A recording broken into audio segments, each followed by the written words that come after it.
Oa jamani, leo nataka niwaulize nyie watu mnao comment. Yaani tuseme watu wote, sio mashabiki zangu wala mashabiki zangu wote, lazima usikilize hii na ukae unasikiliza. Hivi nyie, mimi na utofauti gani na nyie?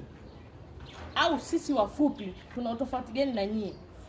Akiposti Kajala kavaa chupi, akiposti sijui na nani Hamisa sijui kavaa kibukta kimeishia hivi, mnasifia muonekano mzuri. Ila nikiposti mie mnasema kwa Mungu sijui ni nini, huyu serikali haimuoni. Hivi nyie mpoje?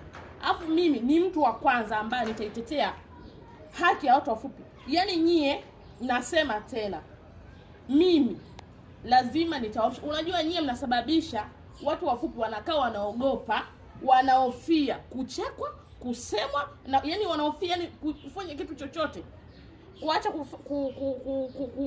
kuonesha ndoto zao.